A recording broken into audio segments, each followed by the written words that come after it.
Պարոն վարչապետ,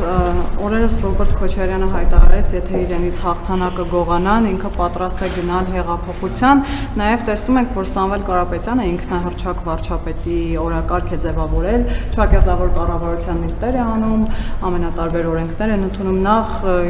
ինչպես հասկանալ այս քայլերը, ինչ հող են նախապատրաստում, հակակոռուպցիոնի ձայնագրություններից մեկում էլ հիշեցնեմ, ասվում է այն մասին, որ անգամ եթե Նիկոլ Փաշինյանը հաղթի, մենք գնալու ենք իրենց բառերով ասած պերևարոտի, եւ հետո երկրորդ հարցս նրա մասին է, որ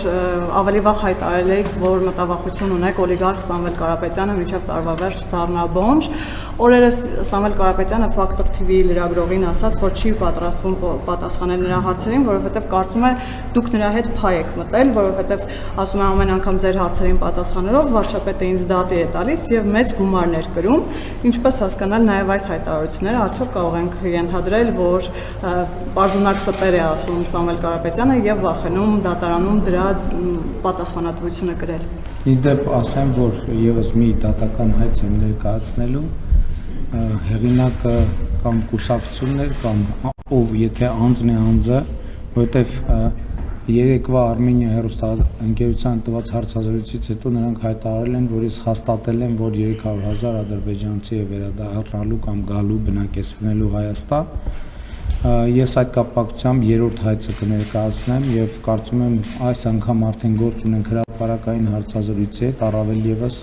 ակնհայտ է, որ երրորդ ներողությունը պետք է խնդրի Սամվել Կարապետյանը, եթե նա արդեն սկսել է անհանգստանալ դատական հայցագնի վերաբերյալ, նշանակում է իր բանի հարստության չափերի մասին լուրերը խիստ չափազանցված է, ինչ վերաբերվում է պերևարոտին, Հայաստանը իրապահ եւ ինստիտուցիոնալ համակարգը բավարար չափով կայացած է, որպեսզի բնում խեղդի ցանկացած հեղաշրջման փորձ, իսկ եթե Ռոբերտ Քոչարյանն այնքան է իր իրականության զգացումը կորցրել, որ մտածում է, որ ինքը Հայաստանի Հանրապետության ընտրություններում կարող է հաղթել, ես այդ դրա վերաբերյալ ճիշտ ասած անիմաստ եմ հայտարարում, անիմաստ եմ համարում որևէ մեկնաբանություն ասել, մնում է միայն կարեկցել այդ մարդուն։